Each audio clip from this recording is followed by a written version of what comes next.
Assalamu alaikum, guys. Welcome to Freshly Grounded episode 159. This episode is with SQ. Guys, before we come into the podcast, please do remember that we are helping to raise money. Inshallah, you guys are helping to raise money for Human Appeal for children and families fleeing war in Syria, to provide them shelter, warmth, and food. Just like over here, we're trying to provide ourselves with shelter and warmth and food. But obviously the situation in Syria is dire. So please do help by going to justgiving.com/freshly-grounded. And also, if you're a fan of podcasts and Freshly Grounded, then please do check out our Patreon page, which is Patreon, patreon.com/freshly grounded, and get some information on how you can support us and get a bunch of perks like every episode early, free content, and a bunch of other stuff. Okay, so this episode is with SQ, and he's been on the podcast before. And he just brings so much energy and positivity. It's amazing, and you feed off of it. Like when someone comes to you with that much energy, you yourself want to be able to kind of have energy and positivity, and he kind of lights that spark in people. So a really cool brother, and an interesting take on positivity. He's in New York right now. That's where he lives, and New York is kind of second to London, being spoken about so much in the news because it's at the epicenter of the virus in the US especially. So it's interesting to get take from him and his job as a school teacher, hearing kind of how he's doing things. So a very, very interesting episode, a short one like all of these kind of quarantine episodes, but I hope you guys enjoy it. So this is episode 159, I believe, with Way of Life SQ. And welcome to Freshly Grounded, the brand new podcast by best friends Faisal and Sam. Huh? I said welcome to Freshly Grounded, After that bit. the brand new podcast And after that bit? by best friends Faisal and Sam. Really? Okay, we're on. We're on, bro. We're on. This is new because I don't think I've ever done an episode of the podcast with someone who's outside. Yeah? Okay, good. Switch it up. Alhamdulillah. How come Switch you're it up outside, first of all? You know, first I was getting my light, and my lighting was just not as good. And I thought, let me just get some natural light, even though it's not that bright outside, but I think natural is still better than not natural. So are you not in New York? I am in New York, bro. Okay, and It's what's just it like cloudy in New York? today. Because New York, apparently, over here, New York's like the second thing that's in the news the most outside of London. It's like Yeah, they're bro. talking about London or they're talking about New York. So what's it Yeah, like bro. as someone in New York? Bro, and especially in the Bronx is becoming one of the places that they want to shut down as well. But alhamdulillah, bro, like I think America overall is becoming an epicenter, but specifically New York. But honestly, bro, we're in our home. I'm just enjoying time with my family, things that I never really get to do anyways. But alhamdulillah, bro, like this is such a blessing in a disguise in its own way, minus all the sadness and people getting sick and all that, you know. But it's like a way that Allah is sort of purifying us and cleansing us too, you know. So I'm spending time with the family and stuff, so it's not too bad. Alhamdulillah. I assume you're not working? I am working, bro. I'm just working from home. So as a school teacher, the school sessions must go on still. So because they're still going on, I'm doing everything online. So Google Classroom and just like Khan Academy and just things of that nature. So everything is online learning. And, you know, that's how we're doing it now. So the kids are still learning. I'm still checking in with the kids every single day. And I'm there with them. I'm video calling them now. I'm doing like video conferences for a classroom. It's pretty sick if I think about it. I'm getting used to it now. I like it. Yeah, maybe it's a glimpse into the future, because I imagine that in the future there'll be a lot more technology used for school in this kind of manner, right? Of course, I think so, at least because I think that's where we're going, or that's where we're headed towards. Yeah, it's interesting that Google has created things like Google Classroom now, so you can adapt to that kind of stuff. Yeah. I'm surprised because here in the UK, pretty much everywhere schools stopped. Different schools are managing it in different ways, but for the most part, they've kind of given homework or given tasks for children to do, but they're not It's necessarily like a packet. doing They've like given them like a classes. packet, like it's a summer school, like a summer packet. Right. That's it. No, we're in school. We're in school every single day. The kids check in with their attendance, and I check in with them. I have a little advisory set up, and we have like a classroom like chat, like a group chat set up. And bro, it's kind of lit. I'm not gonna lie to you. I'm in my robe. I'm working. It's kind of nice. It's all right.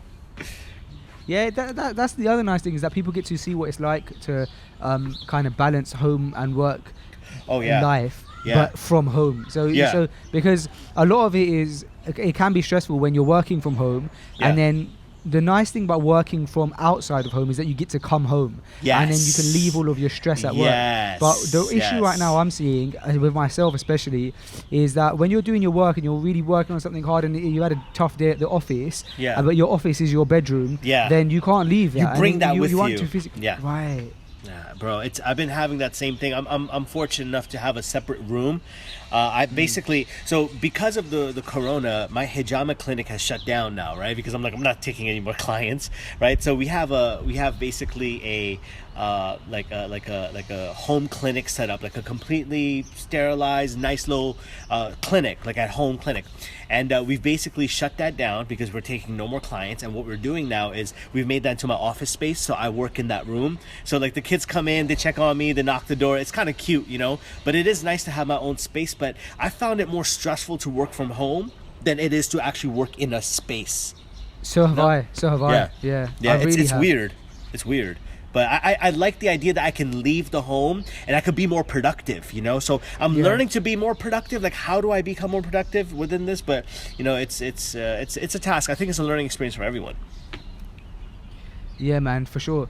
Talk to me a bit more about New York, because, like I said, we're hearing a lot about it in the news, that it's the epicenter of the virus spreading as fast as possible, kind of in the US, and we're hearing of like all of these potential potential kind of restrictions that are going to be put on New York first and foremost. What are you hearing? What's the hearsay over there? You know what's so funny, bro? I think every news media outlet like has their own take and perception of it. But the facts are the following, that New York has some of the largest cases, but we as New Yorkers are just shut down.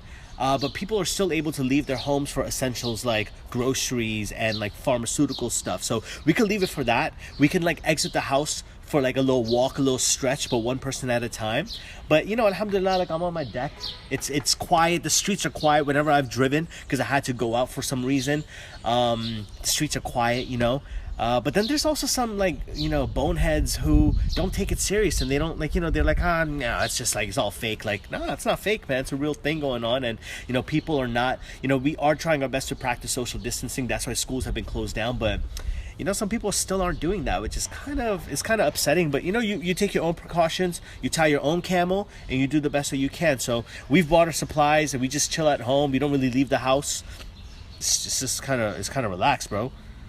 You seem to always have this like really positive outlook, Allahumma barik, on everything that you do, and you're always smiling and you're always energetic about it. Where does that come from? And also, for those that are kind of at home stressed a bit, and I know I've become a victim of that slightly as well, where you can get down in the dumps when you're unable to just leave for 10 minutes in a day just to go kind of somewhere. Although we can, we're able to go for exercise and we are able to like leave the house. We're not imprisoned, but you can't. There's nowhere to go really. Do you know what I mean? So how do you keep that positive attitude for people who perhaps are starting to feel a bit of a slump? Bro, let me tell you something. First and foremost, I need to be super grateful for what position I'm in. I'm literally in a position where I'm speaking to F. Dot right now on the podcast, bro. Like, how lucky am I for this? If that doesn't excite you, if that doesn't get your juices flowing, your blood running, like, what else will, bro? Like, I'm so fortunate to be in a position right now where I have the ability. It's such a beautiful community around me, an online community at that is, you know, like, you know, they want to hear reminders and they want to be excited. That excites me, bro. That pumps me up. The energy levels are up because, man, I know this is work. You know, I come to work every day online and I'm excited to deliver a product that is just completely unique. It uplifts your spirits. And you know, the truth is, man, I gotta take care of my mental space first before I help anyone else out. And bro, the quarantine has been such a blessing, bro, because I've been able to read more of my sunnahs. I've been reading more Quran, which is such a blessing, you know, and I've been able to put away all the excuses of like why I'm not doing that to now actually doing that. And it's fantastic because, you know, I posted a reminder about this as well, that Allah is exposing us through this quarantine that, okay, before you used to say that you weren't praying because of this, right? You weren't praying because of school, because of work, because of life. But I've literally paused life for you. Life is on a pause, a timeout. Wow. And why aren't you praying now? Why aren't you reading Quran now? Why is your prayer still 2 to 3 minutes long? Why aren't you spending all those things that you wish that you could have? Why aren't you doing now? So it's like Allah's like exposing us to ourselves so that we could cut out all of the nonsense and actually face the reality that, you know what? School was never the issue. Work was never the issue. We were the issue always. And it's time for us to put away the excuses and really look ourselves in the mirror and be like, you know what, Allah, I'm ready to come back to you, Allah. Allah, I'm ready to make a change, Allah, and I'm ready, Allah, to make you a priority and no longer an option. Wow, powerful, man. I think you're right. It shows also that sometimes we believe our excuses so much that we're certain that's the reason, right? And then it's like when they've all been taken away, but we still have an excuse. What's up? That's What's when you up, have to kind of check yourself. What's up? What's up now? Yeah. It's true, man. SubhanAllah. Even like you said, like stuff with like praying the sunnah and stuff, you think, you know what, I'm at work, I'll just pray my fara'id or whatever. And you think it's because I don't have time. And then, well, now time is what you got. What's your excuse now, right? So I just love it because like the whole time it's like Allah subhanahu wa ta'ala is using this as an opportunity for us. He's provided an opportunity for us to disinfect our hearts. You know what I mean? Like we're doing all this sterilization with everything, but now it's time to sterilize and disinfect and, you know, use some hand sanitizer for your heart and clean your iman a little bit up. And it's perfect right before Ramadan. So you enter Ramadan in such a positive, spiritual, uplifted mood. And, you know, you're stretching your spiritual muscles. You know, it's just like, bro, if we're working out, you have to stretch. You have to do a pre-workout. You have to, you know, like take care of your body. The Ramadan and spirituality is no different. You know, when you have the 2 sunnah, for example, before dhuhr, right? Bro, that's like getting you in the mood for the fara'id. You understand? Like that's getting you in the mood for it, right? So like you are able to warm up. It's like your sunnahs are a warm up. This right now is a warm up for Ramadan. So you're able to warm up, stretch your spiritual muscles out and make it happen, bro. And it's such a beautiful opportunity. And you know, it just really comes down to how do you view things? Do you view things like life is happening to you or is life happening for you? And I'm just of the mindset that, bro, Allah is doing everything for me. Allah is doing everything for you. Allah subhanahu wa ta'ala is doing everything for everyone else. So like you can't think and be this victim. You have to see like the silver lining of things. And if you can't see it, you got to find something, or at least trust in the plan of Allah, trust in the qadr of Allah, and just know that, man, Allah knows what's going on. He's fully aware. This didn't happen without Allah's permission. Therefore, there's some khair in it. There's some goodness in it. Trust the plan of Allah. Things are going to get better. I often think about when you hear that, you know, Allah is how you think of Him, and Allah says that I am how my slave thinks of me, right? And you think to yourself, SubhanAllah, how often, if that's what Allah has told us, then how important is it for us to actually take that on board and actually think of Him in a certain way? True. We have to think good of Him, because imagine if we do just think of Him as only severe in punishment, which He is, but only in one manner. We're missing out on so much fun ourselves, just like the ability to just enjoy yourself, because you're not thinking of Allah as a Lord who is forgiving, as a Lord who does love you. How often do you think about the fact that Allah loves you? Bro, that's a beautiful point. That's such a beautiful one. And you know, and the opportunity for forgiveness, bro, is Allah's way of showing you that you can turn things around. People are so caught up with, oh, I've messed up, so it's over for me.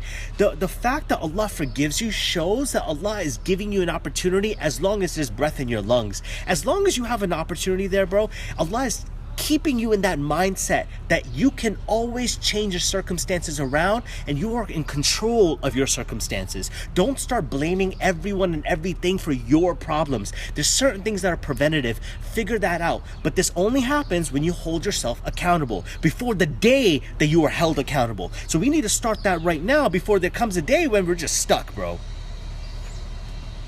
It seems like what you're saying is that a lot of people have to be honest with themselves, and perhaps we're putting on a facade, perhaps we're not being honest with ourselves. How does a person, let's say a person is in a time where they're able to think about a lot of things and they want to make that change, how do they action that, man? How do they start thinking deep within themselves and start going through that mindset, start going through those changes? Bro, honestly, man, like for me, I'll tell you what works for me, and if this works for you, use it. But what really works for me, bro, is sitting myself down, cutting out all the BS, making sure all the Netflix is off, making sure all the Instagram is off, making sure all the YouTube stuff is off, and having a conversation with myself like, SQ, what are you doing?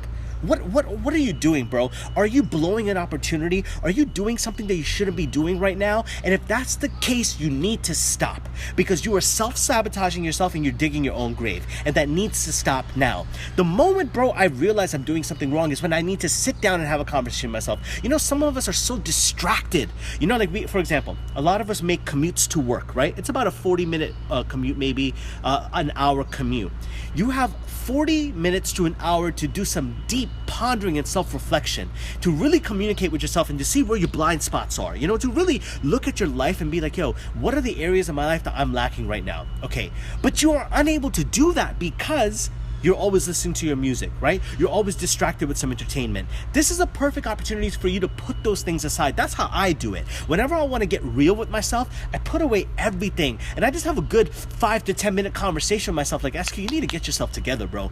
Figure this out. Really, fear Allah, make things happen. When I have that conversation with myself, it all started with an intention. Make the intention that your goal is always aligned with getting back to Allah, pleasing Allah. And whatever you're doing right now, if it doesn't please Allah, cut it out. If there's someone in your life that's preventing you, that's slowing you down from pleasing Allah, get rid of them. They are, heavy. They're just dead weight on you. Because there's people in our lives that just suck out the energy from us, and that's their purpose. Get rid of people like this and be around people and family and friends who are only encouraging you to please Allah. And if anyone's not aligned with that goal and that motto with you, man, it's time for you to really change up your circle of friends and make things happen, bro. Yeah, wow. Do you know what that reminds me of? It's gonna really bug me that I can't think of it off the top of my head, but of an ayah in the Quran where it says that friends on that day will be enemies on Yawm al-Qiyamah, except the righteous. But do you know what? Wow. I have my laptop right in front of me, so why not check? Friends on that day. Bro, we're so fortunate that this whole quarantine and corona is happening in this day and age. Imagine once upon a time, bro. Like, we have the internet, bro. This is fantastic. God, if there's one silver lining, thank God for this, alhamdulillah. So Allah says in the Quran in surah what surah are we on? It's ayah 6, surah, I'm trying to find the number of the surah for you. Surah 43, ayah 67, yeah? Okay. It says that friends on that day will be enemies to each other, but it's the end of the ayah that amazes me, except for the righteous. So if your righteous friends in this dunya will actually benefit you on the day of judgment, but the ones who aren't, like you said, reminding you of Allah or on the same goal as you, they're just going to be your enemies on that day anyway. Why don't you make friends in this life that are still going to be friends with you in the next life? Bro, let me tell you something. That's an investment. Bro, what you're not realizing is that they're your enemies in this world too. Like, Allah is like, why are you waiting until the day of judgment to realize that, oh man, these friends were always bad for me? No, they were always bad for you. But the problem is that now you're seeing it on the day of judgment. Bro, they were always bad for you. So why are you around people who are dragging you down, bro? Like, it's like, once again, we're self-sabotaging ourselves because we're afraid to step in the light of greatness. Like, Allah put you on this earth for a reason. And until you find that purpose and path, you're always going to be distracted by other things. But when you know your purpose and path, what's stopping you from stepping in 1000% into that, bro? This whole Instagram thing and everything else that I'm doing right now with YouTube, bro, I've realized that, man, Allah's really put me to do this. So anything else that's a distraction, bro, is me being distracted from my destiny, bro. Like, this is what you do, bro. Look what you're doing. You have a beautiful media platform, bro. Your time is invested in this, and this is something beautiful. Allah put you over here to speak to the masses in a digital, beautiful way. Bro, you're 100% going all in on this. That is it. There's no excuses. Anything that distracts you from doing this, bro, cut it out, bro. This is 100% of your attention, and your family, and your son, mashallah. Him too. He needs to. Don't distract. Don't cut him off. Bro, I thought while we're on this flow of you dropping gems, then it reminding me of an ayah. I'm gonna give you another one. You said that when you jump into this, what's stopping you from going 1,000%? And that reminded me of the ayah in Surah Baqarah. Ayah 208. I've got it written here, where part of the ayah says, "Oh, you who have believed, enter into Islam completely." A very famous ayah. But it's the fact that it says completely after. It's like enter Islam completely, wholeheartedly, like fully go in, like you said, not 1,000%. Halfway in, not halfway out, all the way. Both feet are inside, bro. Man, how's the family, man? How are the little ones? Man, little ones are great. It's such a blessing for me to actually see them. I had a goal. Recently, I came back from South Africa, right? And, bro, it was such a beautiful setting over there. I did a whole speaking tour in South Africa, bro. It was mind-blowing, and the reception that I got over there was fantastic, and just the love of me, like, speaking over there. And I stood on stage, and after I reflected, I'm just like, man, I wish I could do this full time for the rest of my life, you know. And my job, bro, requires, as a school teacher, requires me to be very, very much invested in both lives, right? My own life and there, and I'm doing the YouTube thing, so it's very, very tough to juggle. But I remember, bro, I told myself, again, stepping in wholeheartedly, fully into my purpose, you know. I said to myself, bro, like, I don't want to come home to my children. You know, I don't want to come home to them, but I want them to come home to me. You understand? Like, I don't want to miss, a school function. I don't want to have to miss a game that they're playing in. I don't want to, like, for me to come home and they're about to go to bed, because that's what's happening right now. I'm grinding, I'm working, you know? I want them to come home to me so I can spend time with them, help them out with their homeworks, and just raise my own children. Like, why is it that our wives are the ones who are doing this, you know? Like, my wife, these kids could get kind of annoying sometimes too, and I'm realizing that being around in the house a lot more now, right? But why is it that our wives are the ones who are doing all the raising, bro? Like, we need to put our hand in this too. And I want to be a part of them and teaching them surahs and azkar and stuff like that, which I'm doing now. And it's such a beautiful opportunity. But guess what? Again, this is Allah's way of exposing me, right? Like, I said that if I had more time with my kids, I'd spend it. Well, Allah's given me that time. Am I spending it? Alhamdulillah, I am, so, that's a good sign. But, once again, this comes down to making good on your promises. So I promise that as long as I have time with my family, my kids, I'm giving them 100% of my time, and that's exactly what I am doing even now, alhamdulillah. So it's a blessing, bro. Alhamdulillah, you're right, man. The sometimes we don't get enough time with them, and we think, what we would do if we weren't, for example, working outside of the house. Yeah. And now that we have that, it's a reminder to me as well, man. And sometimes even just like when, as much as I'm working from home, if I do get to step out and just look at Zakaria for a minute and have a cuddle and stuff, it really brightens up your mood, right? Yeah, my God, bro. And just wait until he starts climbing on tables. Wow. My daughter, bro, at the worst time possible. My youngest daughter, Haya, bro, is just, bro, I don't know who she is, bro. She's completely different from my other daughter, bro. And she's just a daredevil, bro. Like she was climbing on the stove and the counter, and she's doing all these crazy things. Bro, she gets the chair, she climbs on top of the counter, and she slips, right? And she lands on her elbow. And we find out she's still in pain. Usually she, gets up and she's okay. But bro, she's in pain. And we're like, oh man, there's something wrong over here. We take her to the pediatric ER, and bro, she has a fracture on her freaking elbow, bro. And I'm like, oh, wow. Allahu Akbar, So she's in a soft cast right now, but that hasn't stopped her from climbing up on the counter still, because she is who she is, it's a blessing, But wait until your little Zakaria is like climbing on stuff and putting his fingerprints on the TV and all that. Wait until that happens, bro. It's going to be fun times. Yeah, there's this new Netflix documentary called Babies or something, and I just saw a snippet of it, and it was showing like the difference between, a baby that's 5 months and then like just 1 month later, the difference. And they were showing these two babies, and one of them, babies were crawling on this like apparatus. Okay. And they kept like adjusting it. The scientists, they kept adjusting it until it was getting steeper and steeper and steeper, so that the baby know when to stop crawling, right? Wow. Or stop so that it doesn't fall, because like basically, would the baby realize, oh, this is going to be a humongous drop, I'm going to stop crawling now. And they were trying to see at what month do they get that kind of intelligence, that part of their brain. And it's really interesting, because you saw a baby who was able to crawl, was able to interact with humans, and looks like fairly intelligent. And then they get to the end and they look down and they see the steep drop, but they carry on crawling, because for them, they haven't got that function of, oh, I'm about to drop and hurt myself. They don't have fear. And then they showed a baby that's like maybe a month or two older, and all of a sudden the baby looked at it and was like, no, I'm not doing that, I'm not making that jump. That's dangerous for me. Bro, listen to me, bro.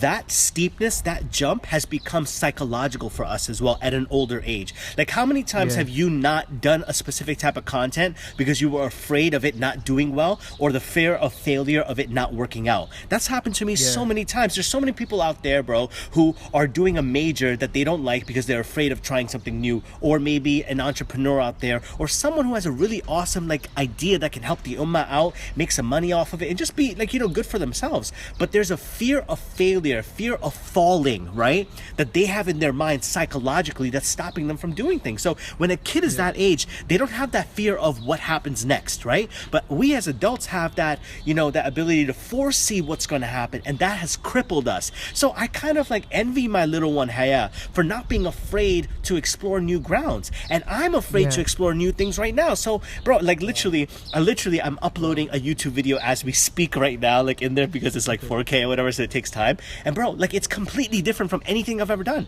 And at first the shaitan was coming to me and putting self-doubts in me, like, SQ, come on bro, don't do that, it's gonna be like you're swaying this and that. But I'm like, hang on a second, it's my YouTube channel. I can test out anything that I want to do because it's my channel. What am I afraid of? What am I afraid?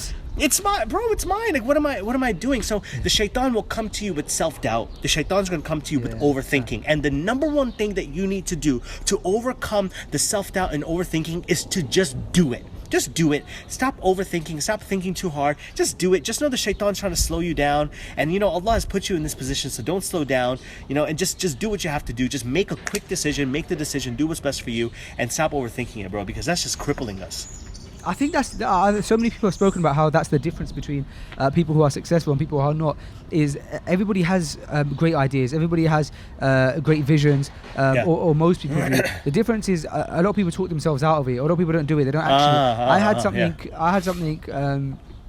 I had the same thing yesterday. So Omar, my brother, he does this thing every Ramadan called The Guilty Chef. He loves cooking. Okay. And he creates these cooking tutorials for people to make their Ramadan iftar and their suhoor easy and stuff like that. That's awesome. Yeah, and so this time what he's done is he's done some quarantine cookout. So while people are in isolation, how they can kind of get the whatever ingredients they've got left in their house and make a meal out of it, right? Beautiful. And I thought, do you know what would be really funny is, because I'm not a great cook, but I sometimes enjoy dabbling in the kitchen, right? So I thought what would be funny is I create my own version and then edit it up and send it to him and give it to him as like a half jokingly like bonus clip for his platform, right? That's awesome. And bro, I got the camera ready, got the food ready and everything, and just before I was about to press record, I literally said to my wife, I said, do you know what, let's just leave it, let me just cook this, because I was cooking it for dinner anyway.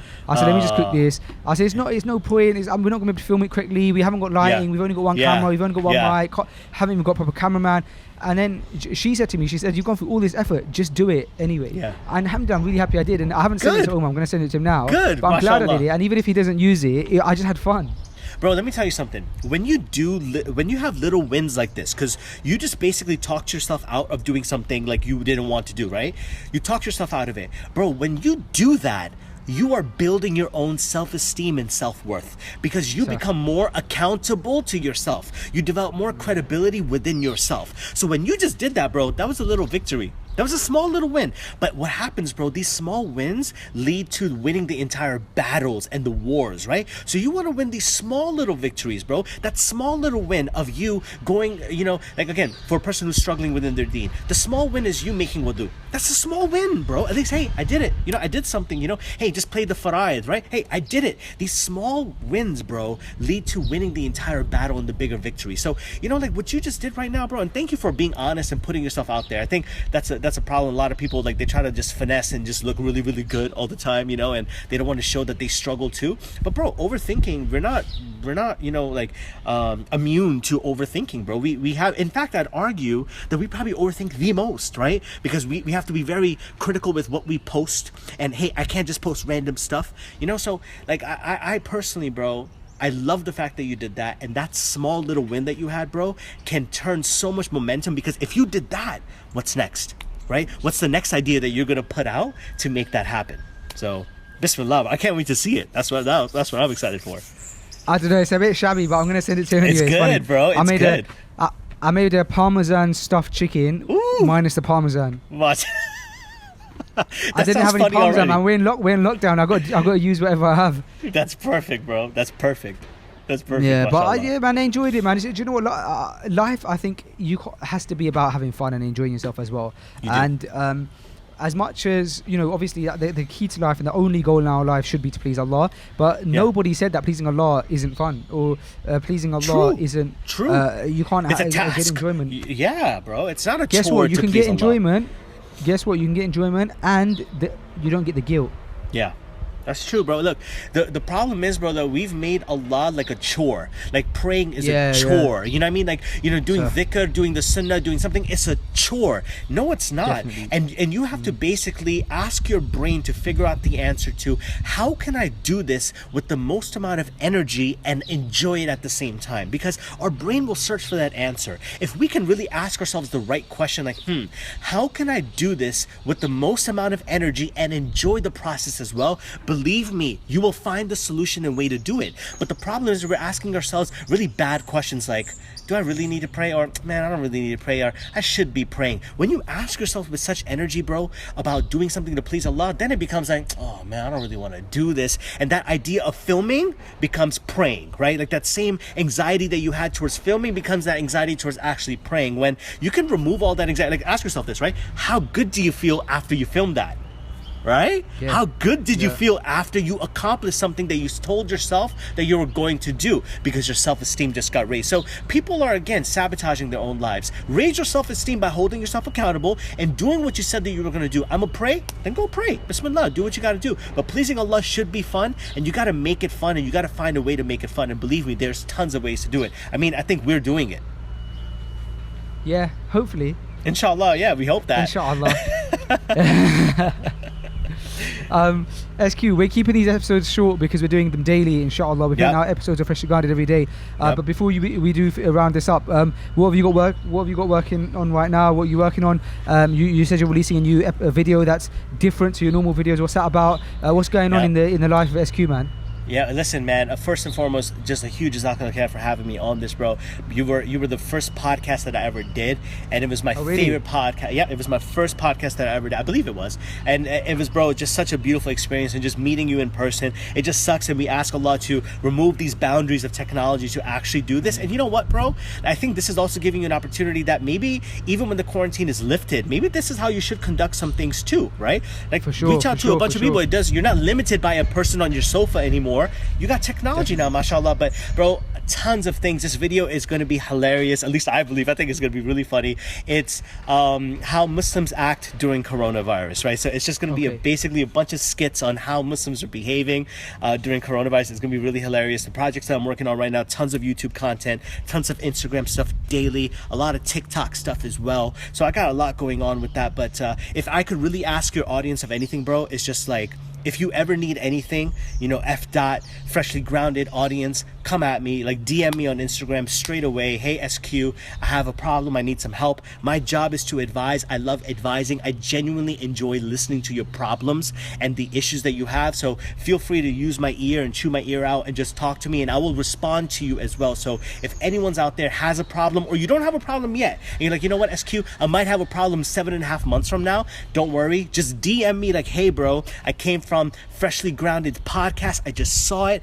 and I want you to flag me. So if anyone's listening out there, I'm gonna flag you. Just say, hey, I'm from Freshly Grounded SQ, I heard your podcast, flag me in case I need anything else. So inshallah, everyone out there, just shoot me a DM and I'll flag you as well, inshallah. So you have absolute premium access to me. If you ever have any questions, so shoot straight to the top of my inbox. I appreciate you, Faisal. Sincerely appreciate you, bro. I appreciate you, man. As soon as I kind of sent the message out, I actually think that you were the first one to respond. I sent a message to a few others and I said, listen, this was before we started the daily episodes. I said, guys, I'm in lockdown. I want to keep putting out content, and we have the power of technology, and as long as you guys have a way of recording it, I'd love to have you on the podcast. And I think you were the first one, and your response was done.